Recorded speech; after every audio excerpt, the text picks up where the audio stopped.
Today, it's movie recap time for No Hard Feelings, a comedy drama movie released in 2023. The movie begins with a woman named Maddie dashing out of her house at the sight of her ex-boyfriend, Gary. Since she owes property taxes on the house she inherited from her mom, the man is using his tow truck to take away the vehicle on behalf of the IRS. Maddie, who makes a living by bartending and driving for Uber, finds herself incapable of settling the debt without her car. Though Gary is mad at her for ghosting him, Maddie attempts to charm her way out of the situation. At first, it appears that Gary might buy into her act, but it all goes south when Maddie's guest emerges from the house. Maddie tries to pass him off as a cousin, but the man's advances quickly destroy her lie. Gary then drives away with her car, and Maddie has to rollerblade to work. During her rollerblade commute, Maddie spots Gary's tow truck parked while he gets some food. She instantly approaches the vehicle and unhooks her car from the truck to make a hasty getaway. Unfortunately, she forgets about one of the hooks, which puts her in an awkward position.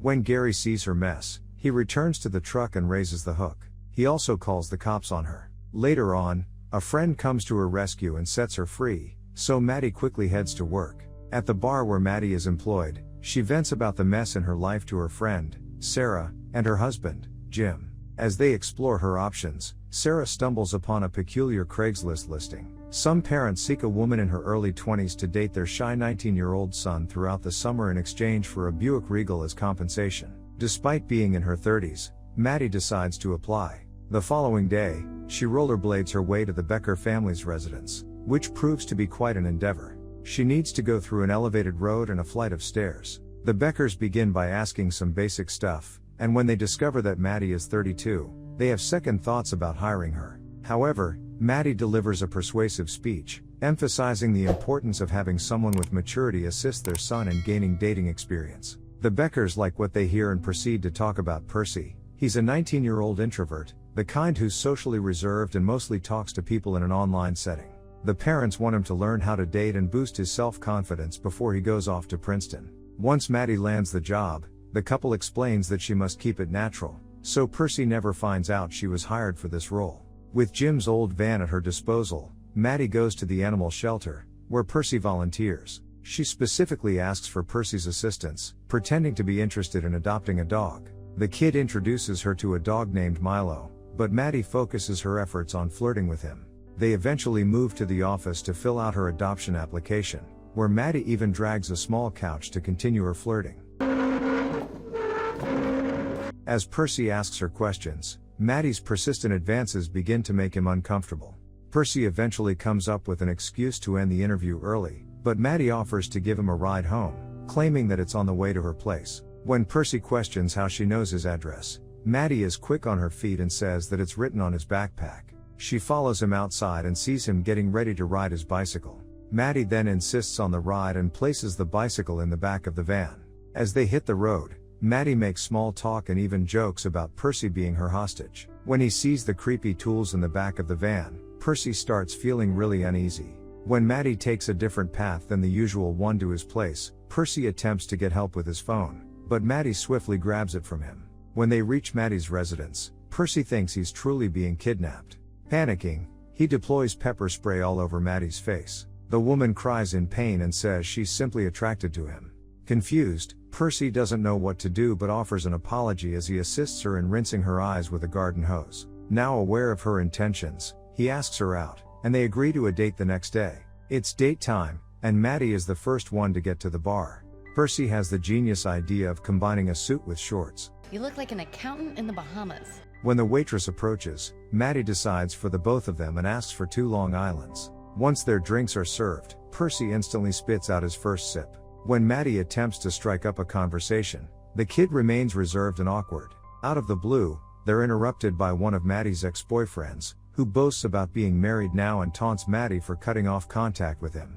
Maddie also delivers some clever insults before he leaves. Soon after, Maddie and Percy decide to take a stroll along the beach. When Maddie suggests skinny dipping, the kid says the beach is closed, but Maddie removes her clothes and gets his attention before going into the water. Percy's hormones finally begin to act, and he joins her. As they're about to engage, a group of spoiled teenagers show up and mock them. They also snatch their clothes to mess with them. Since shouting at them didn't do the trick, Maddie gets out of the water and throws sand in their faces. She beats them up, and some of them fight back. Ultimately, Maddie recovers from a blow to her sensitive area and takes down one of the guys, making them all retreat. Just as she returns to Percy, the kid frowns upon her use of violence, which makes her mad. Maddie explains that they stole their clothes and strongly advises that he learn to stand up for himself. Maddie then suggests they get physical, but Percy says that he can't do it with someone he doesn't know well. Annoyed, Maddie heads out of the water and gets dressed. She goes to her car and also takes Percy's belongings with her. Out of options, the kid follows her, demanding his clothes and phone back. Maddie only returns his clothes and starts to drive away. Since his parents track him down through the device, a naked Percy jumps onto the hood of the vehicle, urging Maddie to give it to him. However, the woman ignores his words and starts driving with him there. Soon after, a police car sees them and turns back to pull them over. Since Maddie can't afford to lose her driver's license, she goes crazy and drives past an incoming train, successfully losing the cops. Later, they go to Maddie's place, where she starts teasing him. As Maddie asks Percy to use his hands on her, he awkwardly pushes her with his feet. Maddie then attempts to dance for him, but the kid says she feels too heavy. As a result, the woman suggests they switch their positions, so she sort of cradles him like a baby on her lap. When Maddie asks again if he feels like getting physical, Percy agrees to it. To his misfortune, he begins feeling itchy. The woman lifts his shirt and sees that he's got some kind of rash, triggered by the anxiety of the moment. Maddie decides to help him out and spreads cream all over his back.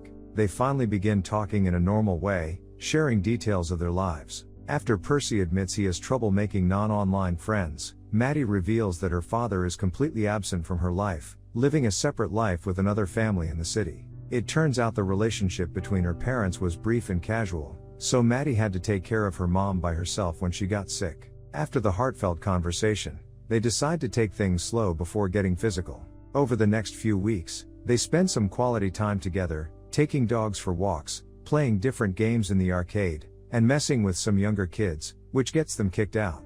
Percy gradually becomes more at ease around her. At the arcade, Percy spends his hard-earned tickets on a beer hat for Maddie. As they engage in conversation, they delve deeper into each other's lives, discovering that both of them missed their high school proms. Maddie also tells Percy that she once wrote her father a letter to attempt to have him in her life, but it was returned to her unopened. Just then, Percy summons the courage and finally kisses Maddie. After their sweet moment, they decide to go for a walk and unexpectedly run into Percy's former nanny, Jody, who's actually a middle-aged man.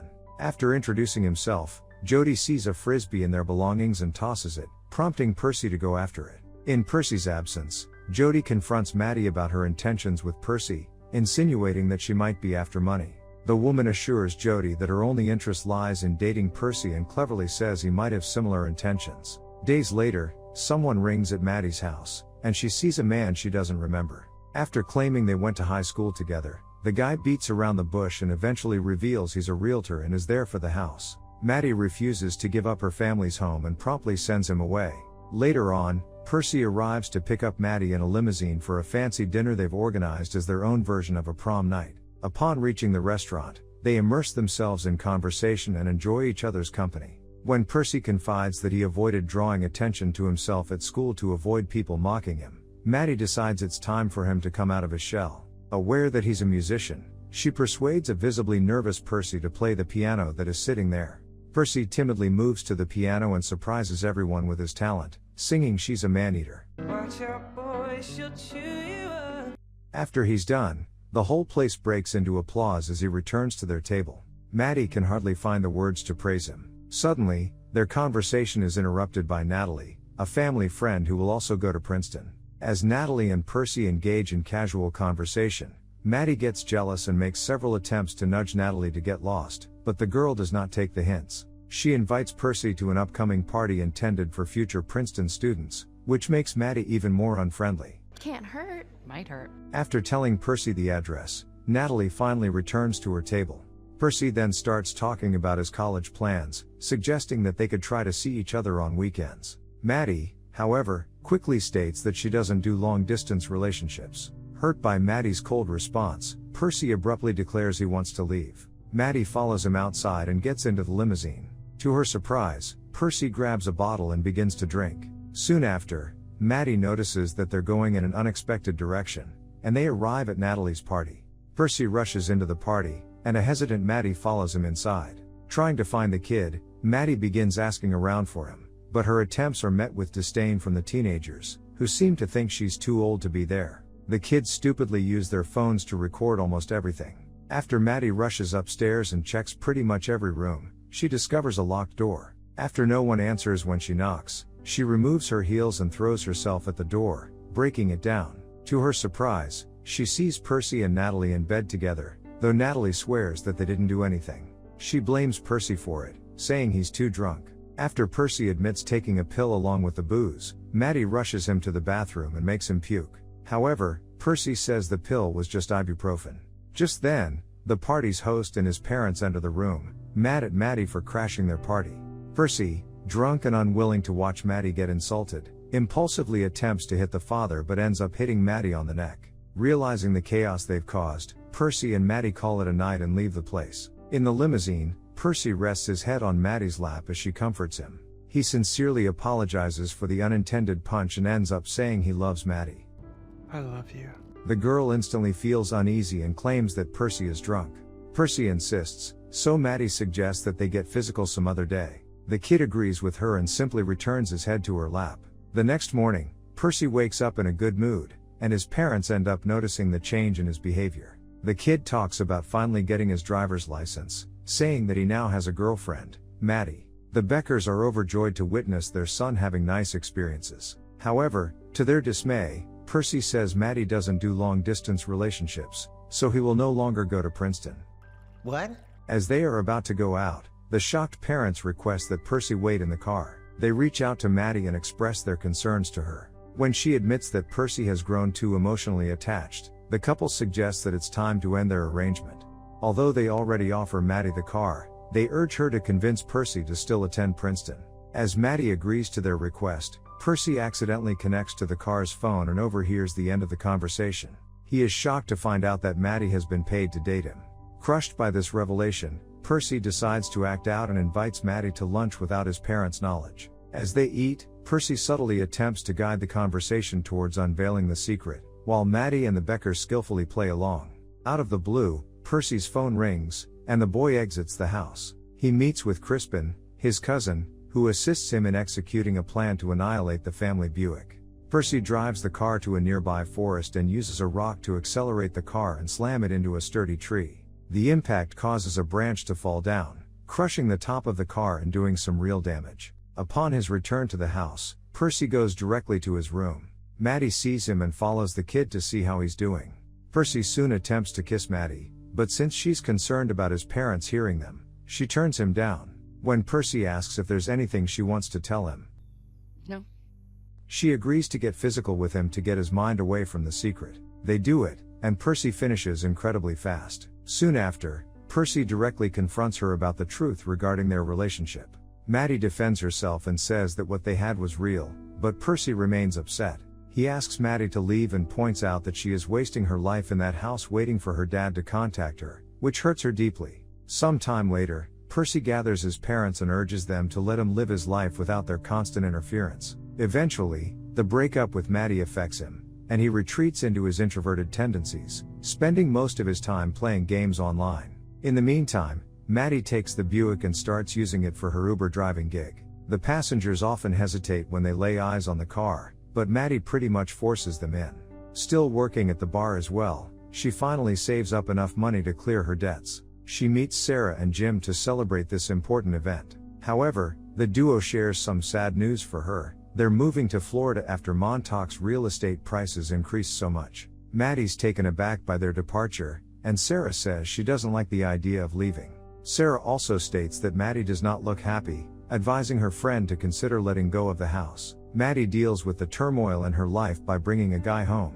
However, instead of diving into anything physical, she ends up trying to engage in conversation, which kills the mood. Maddie eventually sends the man away. The following morning, Maddie stumbles upon the letter she sent her father and decides it's time for a change in her life. She burns the letter and also gets the Buick fixed. Maddie then gives a call to the realtor who previously visited her, telling him she has decided to sell her house. When Maddie tries to apologize to Percy, The boy avoids her at all costs. Undeterred, Maddie tracks him down at a Princeton event. She makes her way there and talks to Percy, reminding him that their friendship was very real. As Percy remains cold and attempts to leave, Maddie mimics his past move and jumps on top of his car's hood. Percy pays her back by driving with her there, just like she did to him. They barrel through obstacles, and Maddie's jacket eventually gets on fire. Percy freaks out and drives the car into the ocean to put away the fire. As he helps her out of the water, Maddie seizes the opportunity to apologize, and Percy, shedding tears, forgives her. On the beach, they talk about their future plans. Percy's headed to Princeton, and Maddie has decided to move to California. Maddie successfully sells her house, but with a heartfelt twist, she hands it over to Sarah and Jim for a very reasonable price, ensuring they won't have to move to Florida. Percy bids farewell to his parents, ready to embrace a new chapter. As he exits the house, he encounters Maddie, who has offered him a ride all the way to Princeton on her way to California. In the last scene, Maddie reveals Milo is now part of her family, and the three of them begin their journey. Thanks for watching. If you like our content, please like the video and don't forget to subscribe.